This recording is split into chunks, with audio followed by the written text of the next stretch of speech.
الحمد لله وحده والصلاة والسلام على من لا نبي بعده أما بعد فأعوذ بالله من الشيطان الرجيم بسم الله الرحمن الرحيم والتين والزيتون وطور سينين وهذا البلد الأمين لقد خلقنا الإنسان في أحسن تقويم ثم رددناه أسفل سافلين إلا الذين آمنوا وعملوا الصالحات فلهم أجر غير ممنون فما يكذبك بعد بالدين أليس الله بأحكم الحاكمين صدق اللہ العظیم۔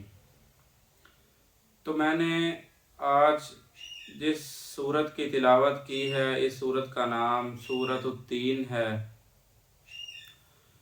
پہلے یہ سمجھ لیں کہ تین اور زیتون اور طور سینین ھذا البلد الامین یہ کیا چیزیں ہیں؟ یہ کن چیزوں کے نام ہیں؟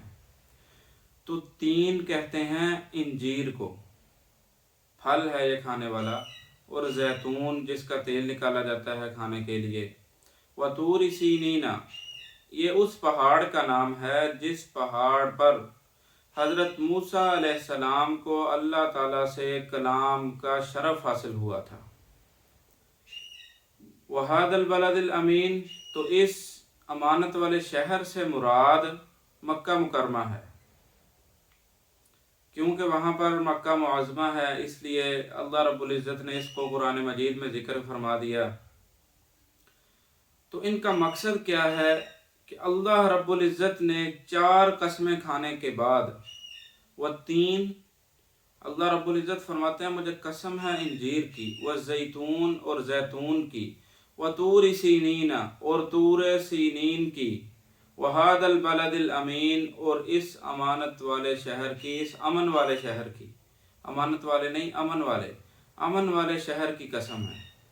پھر 4 قسمیں کھانے کے بعد اللہ رب العزت فرماتے ہیں لقد خلقنا الانسان فی احسن تقویم، کہ تحقیق ہم نے انسان کو بہترین سانچے میں پیدا کیا ہے۔ تو آج ہم کون ہوتے ہیں ایک دوسرے کو برا کہنے والے؟ کیوں؟ اللہ رب العزت خود فرماتے ہیں، جس نے ہمیں تخلیق کیا ہے وہ خود فرماتے ہیں کہ ہم نے انسان کو بہترین سانچے میں پیدا کیا ہے۔ انسان کو جوانی دی، صحت تندرستی دی، 2 ہاتھ دیے، 2 ٹانگیں دی، 2 پیر دیے، 2 کان دیے، آنکھیں دی، ناک دیا سانس کے لیے، زبان دی بولنے کے لیے، منہ دیا کھانے کے لیے۔ اللہ رب العزت نے اتنی زیادہ نعمتوں سے انسان کو نوازا ہے، لیکن پھر بھی انسان اگر ناشکری کرے تو پھر اللہ رب العزت کے ہاں وہ سزا کا مستحق ہوگا۔ اللہ رب العزت نے اتنی زیادہ نعمتیں دی ہیں کہ ہم چھوٹی سی چھوٹی نعمت، یہ ایک انگلی کا ایک پورا، یہ بھی نعمت ہے، ہم تو اس کا قرض ادا نہیں کر سکتے، ہم اس کا شکر ادا نہیں کر سکتے اللہ رب العزت کے ہاں، لیکن پھر بھی انسان نہ شکری کرے تو پھر وہ سزا کا مستحق تو ہے۔ تو اللہ رب العزت نے فرمایا کہ ہم نے انسان کو بہترین ساخت میں پیدا کیا۔ انسان کی فضیلت اور فوقیت اللہ رب العزت نے قرآن مجید میں ایک اور جگہ ذکر کی ہے، وَلَقَدْ كَرَّمْنَا بَنِي آدَمَ وَحَمَلْنَاهُمْ فِي الْبَرِّ وَالْبَحْرِ وَرَزَقْنَاهُمْ مِنَ الطَّيِّبَاتِ وَفَضَّلْنَاهُمْ عَلَى كَثِيرٍ مِّمَّنْ خَلَقْنَا تَفْضِيلًا۔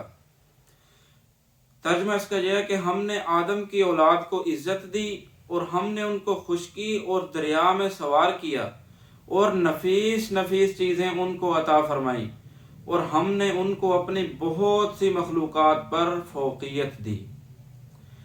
پھر آگے اللہ رب العزت فرماتے ہیں ثم رددناہ اسفل سافلین، پھر ہم انسان کو نیچے درجے والوں میں سے بھی نیچی حالت میں لوٹا دیتے ہیں۔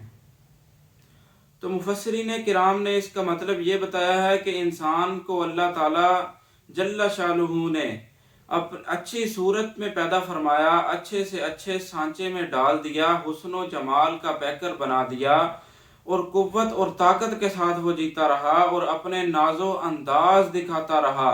پھر اللہ رب العزت فرماتے ہیں کہ ہم نے اسے بڑھاپا دے دیا۔ اس حالت کو اللہ رب العزت نے سورہ یاسین میں اس طرح بیان کیا ہے وَمَن نُعَمِّرْهُ نُنَكِّسُ فِي الْخَلْقِ أَفَلَا يَعْقِلُونَ، اور ہم جس کی عمر زیادہ کر دیتے ہیں اس کو سابقہ طبی حالت پر لوٹا دیتے ہیں۔ اس کے بعد پھر فرمایا الا الذین آمنوا وعملوا الصالحات، مگر جو لوگ ایمان لائے اور اچھے کام کیے ان کے لیے بڑا ثواب ہے جو کبھی منقطع نہیں ہونے والا۔ فلہم اجر غیر ممنون، جو کبھی منقطع نہیں ہونے والا، ایسا اجر ہے ان کے لیے۔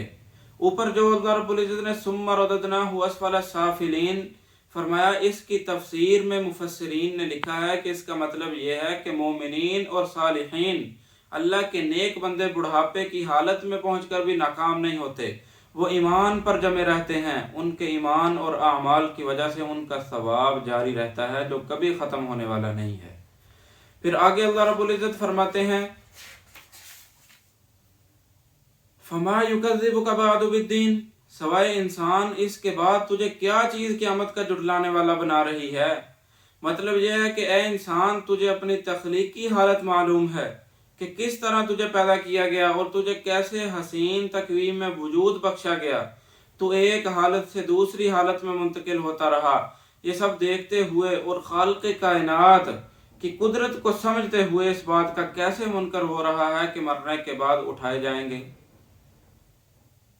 اور ایمان اور کفر اور اعمال کی سزا اور جزا ملے گی۔ یہ سب تخلیقی احوال دیکھ کر تجھے اللہ کی قدرت کا یقین نہیں آتا۔ پھر اللہ رب العزت فرماتے ہیں الیس اللہ باحکم الحاکمین، کیا اللہ تعالیٰ سب حاکموں سے بڑھ کر حاکم نہیں ہے؟ تو اللہ تعالیٰ کی قدرت کو دیکھ کر یہ اندازہ نہیں کر سکتا کہ اللہ رب العزت تمام حاکموں سے بڑے حاکم ہے، اللہ کی حکومت ہے ہر جگہ پر۔ حضرت ابو ہریرہ رضی اللہ عنہ سے روایت ہے کہ رسول اللہ نے ارشاد فرمایا کہ جب تم میں سے کوئی شخص سورۃ التین والزیتون پڑھنا شروع کرے، پھر الیس اللہ باحکم الحاکمین پر پہنچے تو یوں کہے بلا وانا ذلک من الشاہدین، واقعی اللہ احکم الحاکمین ہے، میں اس پر گواہ ہوں۔ اور جو شخص لا اقسم بیوم القیامہ پڑھنا شروع کرے، پھر الیس ذلک بقادر علی ان یحیی الموتى پر پہنچے تو یوں کہے کہ بلا، کہ واقعی، بلا کا معنی واقعی یہی بات ہے کہ اللہ تعالیٰ مردوں کو زندہ کرنے پر قادر ہے۔ اور جو شخص سورۃ المرسلات پڑھنا شروع کرے، پھر فبأی حدیث بعدہ یؤمنون پر پہنچے تو یوں کہے کہ آمنا باللہ، یعنی ہم اللہ پر ایمان لائے۔